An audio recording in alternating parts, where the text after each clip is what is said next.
Ladies and gentlemen, welcome again. Welcome Coach Majid Bougara, Algerian coach. Congratulations. 2 games, 2 wins. Algeria is qualified for the next round. How do you feel today after beating Ethiopia?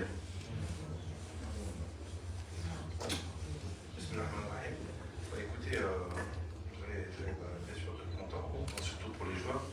Je tiens à les féliciter énormément. C'est vrai qu'on a vu deux équipes, on va dire avec un peu fatiguées sur la fin, un manque d'énergie. Donc ça c'était pour les deux équipes. Écoutez, on a changé de système, donc c'était un système qu'on avait travaillé à Tabarka, qui avait très bien marché. J'ai beaucoup aimé la première mi-temps. La première mi-temps, on a senti justement beaucoup plus de présence devant le but avec nos 5e, nos 2-10 à l'intérieur, l'attaquant.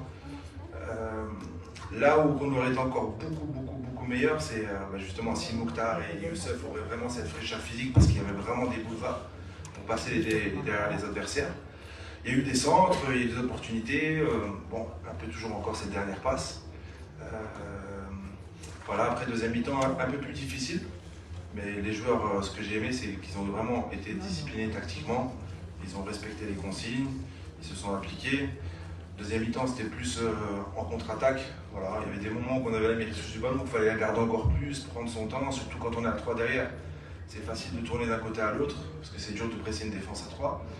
Donc voilà, il y a toujours des choses à améliorer, mais l'état d'esprit était top. Bravo aux joueurs.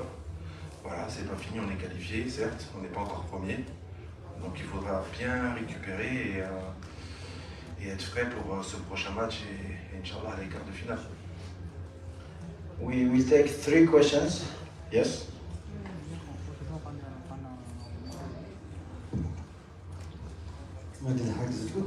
Majid, tu as évoqué justement l'état de forme de la Wafi et Boutrita. Je vais te poser la question par rapport à leur première mi-temps.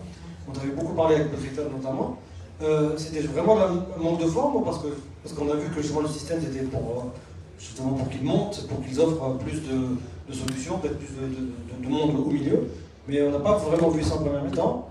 En deuxième mi-temps, dès qu'on a vu ça, il y a justement le but et on voit qu'on domine mieux le match en deuxième mi-temps. Donc c'était juste un état de forme ou il y avait autre chose? Ouais, moi je pense que c'était plus un état de forme, mais après je pense que j'ai observé un peu les matchs autour là, je pense que c'est aussi l'état de forme aussi si je peux me permettre, de toutes les équipes. Je donne l'équipe l'Angola qui a commencé fort et qui quasiment toutes les équipes à partir de la 60e minute il y a une petite chute. Mais pour la première mi-temps, oui, je disais à Mokhtar, je disais crois en l'appel, crois au mouvement, parce que ce qu'on avait étudié chez l'Éthiopie, c'est quand le ballon était d'un côté, toute l'équipe resserrait, et donc il y avait un grand espace comme ça. Il avait l'opportunité d'être très haut comme un ailier, donc il y avait juste à trouver le bon timing pour rentrer à l'intérieur et ne pas rester sur la ligne. Donc j'insistais plus sur sa mémoire quand il est rentré en deuxième mi-temps. Va prendre l'espace, t'as un boulevard. Donc, et en fait, à Tabarka, bon, on avait des joueurs très frais. Et aussi, ce qu'on avait fait à Tabarka, bon, par exemple, un joueur comme Debir, je l'avais mis en 5e. J'aime bien mettre aussi des ailiers en 5e comme ça, qui sont très offensifs. Là, ils auraient fait plus de mal. Donc voilà, c'est pas un système défensif, c'est plus un système offensif et qui harcèle. Et si on le fait bien, si on a l'énergie, normalement, l'équipe en face ne sort pas. On prend le risque d'être en 1 contre 1 derrière, mais voilà, si tout le monde est cadré en face, il y a beaucoup d'opportunités à faire. Après, à l'intérieur, c'est vrai qu'Ahmed Kandoussi, je pense qu'il aurait pu être encore plus décisif, se retourner, faire cette petite passe dans les intervalles. Donc, mais voilà, il s'est donné, il avait la consigne aussi de bien gérer le 6 en sentinelle. Et voilà, mais je retiens vraiment sur cette mentalité d'être discipliné tactiquement jusqu'au bout, de faire les efforts, d'essayer de se placer au bon moment. Mais voilà, encore ce petit dernier geste qui peut nous donner encore plus de buts et nous soulager. Bonsoir Majid, bonsoir, félicitations pour la qualification. Alors, c'est vrai que le travail n'est pas encore terminé, mais sur le match d'aujourd'hui, vous l'avez dit, vous avez changé votre système. Parce qu'on a vu, notamment cette fois-ci sur ce match-là, les deux arrières, Botrita et Lawafi, ont beaucoup travaillé. Il manque toujours, vous le dites à chaque fois, notamment Lawafi, le jeu a penché surtout à gauche en première mi-temps, avec Mozienne et Lawafi. Ils ont toujours des difficultés dans le mouvement, des fois, à se retrouver. Je pense qu'à un moment donné, il aurait fallu 15 décales pour les centres. On ne va pas refaire le match. En revanche, le Kritel, il n'était pas dans le bon tempo. À chaque fois, les passes n'arrivaient pas. La question, c'est ce dernier geste. On n'est pas tueur. Pourquoi je dis on n'est pas tueur? Parce qu'à 3 minutes de la fin, on aurait pu sortir avec un match qu'on a dominé, terminé par un score vierge, un but partout. Est-ce que, j'insiste, vous allez encore sur le dernier match, avant le dernier match, travailler sur ces aspects-là? Comment, la manière de tuer le match et surtout la précision, le geste technique? On dit la justesse technique. Quoi. Non, tu as bien résumé la chose. Bah écoute, ce dernier geste, c'est très dur à travailler, même si on le répète. C'est des situations, c'est l'état de fatigue, c'est la lucidité, c'est la pression, c'est plein de choses. Plein de choses qui, moi sur le banc, ça me ronge. Ça me ronge. Surtout que, voilà, il y a des opportunités où on peut être tueur, on peut casser le match et on n'est pas à l'abri d'une situation à la fin comme ça où le joueur se retrouve là, heureusement qu'Alex la sauve. Donc ça fait partie du football. Écoutez, les choses sont là. Voilà. On fait avec, on travaille avec. Moi je pense que voilà, match après match, j'espère qu'ils auront encore plus de confiance. Moi je mets ça sur la confiance et peut-être sur la lucidité. Voilà, sur l'état physique peut-être du joueur, mais un espace exceptionnel, donc c'est pour ça que le fait des fois de mettre des ailiers au niveau 5e, ce mouvement qui rentre à l'intérieur, bah, tu peux faire très très mal. Mais pour revenir à Mokhtar, c'est vrai que quand on l'a essayé à Tabarka, c'est vrai que Mokhtar il est plus à l'aise à 4 qu'à 5 entre guillemets sur le côté.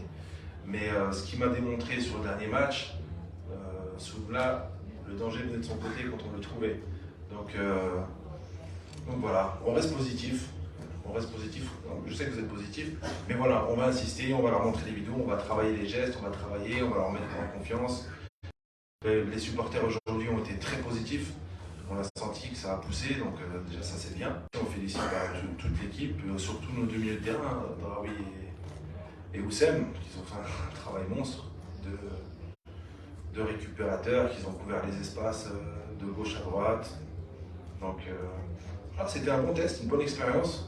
Ça montre que le joueur peut s'adapter dans des systèmes différents et qu'on n'est pas figé au 4-3-3 ou au 4-2-3-1. We take the two last questions, yes, here.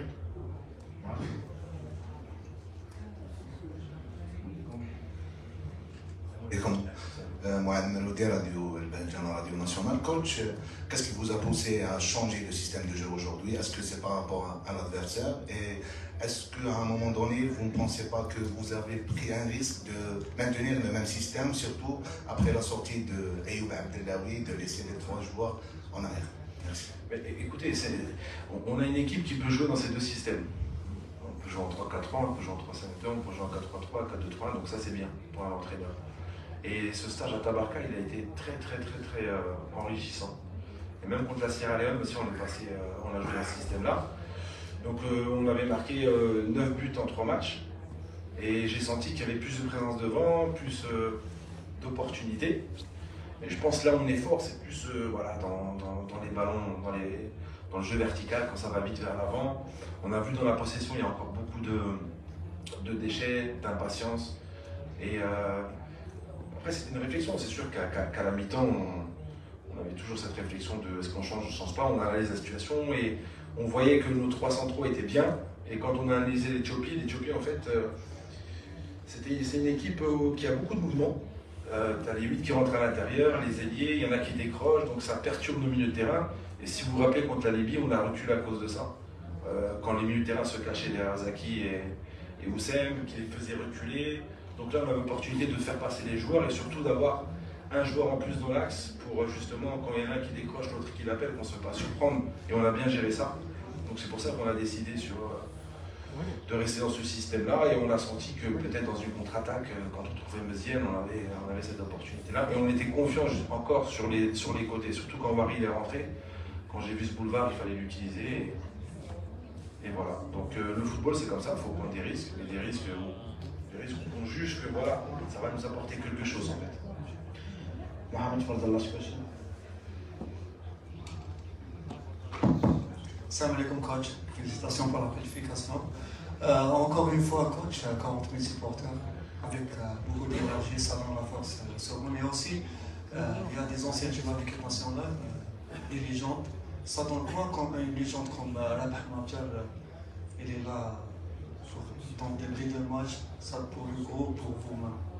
Bah, écoutez, c'est un plaisir, j'ai eu l'occasion de croiser, que ce soit Karim Ziani, Hassan Elda, on a vu Rabah Mabjar, c'est des personnes que j'ai vues, je sais qu'il y en a beaucoup.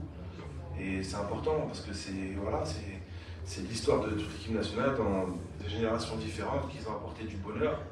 Et c'est bien d'inviter des anciens joueurs, c'est ce qui nous manque depuis les anciens stades, on va dire. Depuis qu'on a les nouveaux stades, là, on voit que voilà, il y a une osmose qui se crée. Et voilà, il faut être une famille. Quand ils nous encouragent, ça fait plaisir, surtout les joueurs mahali, entre guillemets, quand ils sentent que les gens le supportent. On a reçu des vidéos de Riyad Mahrez, de Figouli, de Hadish qu'on a transmis aux joueurs. Donc ils sentent le soutien du Cham, de Théom Saha. Et bon, après qu'ils ne mettent pas trop de pression au début aux joueurs en disant Cham, il y a de la Coupe d'Afrique. Non, ça fait partie du métier, mais en tout cas, voilà. Merci à tous ceux qui viennent nous soutenir, les anciens joueurs, les nouveaux joueurs, et à tous aussi, les journalistes, les supporters. C'est important. Thank you, Coach Majid. Congratulations again, and good luck for the next.